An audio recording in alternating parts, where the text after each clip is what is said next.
Hi, I'm Les. Today we're going to be talking about the Grove Crane 740 RT. One of the main things you want to do is check all your fluids. One main fluid is your hydraulic fluid. There's an eyesight right here. Make sure you are up to the high mark on this. Next thing and most important is the engine oil, located up here. Alright, the engine oil, the dipstick is located right into here. This is the tray motor. Reach inside here, pull out your dipstick. There are lines down here. We are up to the proper level. That's good. All right, the next fluid we're looking at is the coolant, located underneath the counterweight. Lift up this door and you can remove the cap and check your coolant level right there. All right, before you go to start the motor, we need to remove these exhaust covers that are used to block the exhaust during transportation. Simple as that. Now I'm going to show you how to start this crane. Now to start the crane, the ignition key is located right here. Just turn it, crank the motor over. The throttle won't work initially unless you have air pressure built up. You need to sit and wait for air pressure to build up before you can do anything at all. While you're waiting for air pressure to build up, look directly behind you outside the crane, and right there is your oil pressure gauge, hard plumbed to the motor. In order to move the crane, your forward, neutral, reverse lever is located here. Forward, neutral, reverse. You have 3 speeds, first, second, and third. The crane is not fast in any of these gears, and it is gonna rev high regardless of your speed. The parking brake is located here, air controlled. This crane has the ability to use rear steering. You can control and crab walk the steering using this lever, rear steer.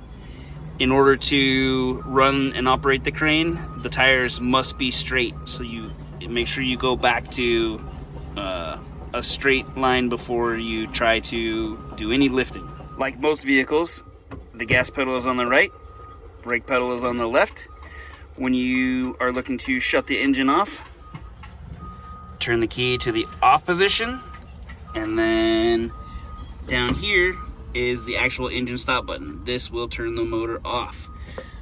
When you're finished, make sure your parking brake is set, and then go reinstall the exhaust covers if it's gonna sit for a while. To begin operating the crane portion, there is a swing lock that does not allow the boom to swing left and right, located here. This lever here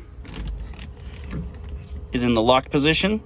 There is a pin on the boom. This is your swing lock for the boom, located on the right side directly here.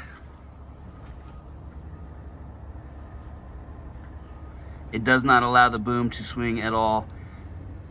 In order to get it to move, you may have to move the boom back and forth a small amount to get it to release using the lever inside the cab. To operate the boom, once you have it unlocked, which is as simple as pulling this lever here, now we can swing the boom.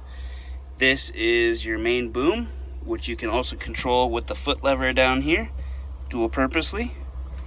Here is boom up and down, utilizing your main boom with the 850-pound block and tackle on it, and this is your auxiliary boom with the 200-pound ball on there.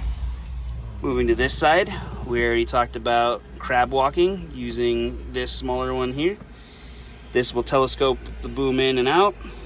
This is your second boom, and this will swing left and right. The whole contraption will swing around. If you'd like to park the boom in the rear facing position and park and lock it, there is a second lock position right here for the pin. One thing to be careful of when putting it in that position is the crane can damage the engine housing here. When operating the crane, you are going to start the crane up, allow the system to initialize, and then it'll go through an alarm system, the A2B anti-two block system, which is a crane safety device mounted to the crane head. It's a sensor that activates when the hook or block approaches too close to the head or pulley block, avoiding a collision leading to an accident. There are 3 sensors located on this crane. 1 is on the boom and 2 are located on the hook system and cable system out here. Once we've gone through the computer, we're not throwing any codes. If the A2B sensor is going off, this light will flash. And in order to bypass, if you need to bypass, you hold this X button down here. The load charts necessary for using this crane safely are located here in the cab. Down here, there is a high speed, low speed hoist switch to allow you to move quickly. To put the outriggers down, these are your corners for your outriggers as they extend out, and these are for the outriggers to go down and push on the ground. So you use this switch for each system to move the outriggers where you need them. So you hold this button down and you push it over to extend, and one of your outriggers, your left front, will be going out.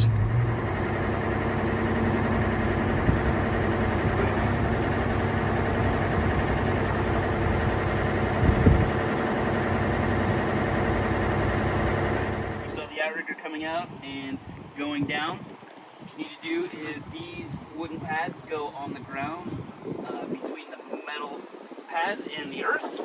These are your metal pads. You throw these on the ground, that outrigger will push right in there and clip in, and then it will push down on your wood blocks and stabilize yourself and get yourself level using the bubble inside the cab.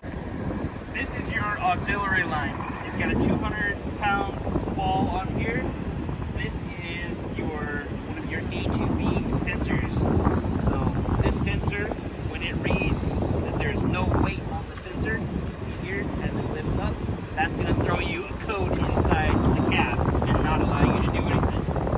This is your main line here, your block. It also has the same type of sensor on it, making sure you don't break anything. There's one more sensor located up here on the boom that helps you read your boom length. The small 200-pound ball helps you read your radius, which is your distance from the hook to your center of rotation. And there's also the angle of your boom, all necessary to figure out how much you can pick with the crane at that moment. All right, now we're going to talk about the jib. This white portion is the jib. In order to extend out the jib, you will take these pins located up in here and put these 2 pins on. Then you'll move back here, removing these 2 pins, and then all the way to the back here, you'll tie on a tag line, and once the tag line's on, drop your boom to a 0-degree flat position, and then you can take off this last lever here, which will allow you to swing out the jib, and then you can put in the last 2 pins out at the end, and your jib will be at full extension, pinned in. And then all you need to do is run your auxiliary line, the whip, the smaller one, over the top, all the way out through what is out here, the pulley, which will be out at the other end for you, and then rehook up your A2B sensors. Let's go on a walk around. Check you out. Inside this door here, we have oil filters. There's a spare battery for your sensors, the lithium battery. There is oil located in there. We've got 1 case of oil in there, and all this rigging here to allow proper use of the crane here. Now, let's move on to the next sensor. All right, located in this box on the driver's side,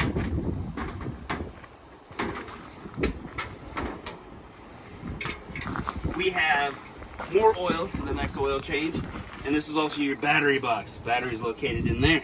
Located behind the seat, we have books and manuals on how to operate and run the machine properly. Everything you need to know about this crane is located here, plus safety glasses. All right, located here is your hour meter, so you can make sure you do your oil changes at the proper amount of time. Here we are, last service and everything marked on here. And then up above is your drum with all your winch line and everything. Right here, you want to make sure you keep pressure on these lines. That way they do not rat nest. So do not let your hook free hang down to the ground. It can cause major problems. All right, underneath here, we have the blow-by oil catch can that needs to be checked every once in a while and disposed of properly when filled. Be sure when you're done and have the vehicle shut off and you're ready for it to be in transit that you reinstall your exhaust covers.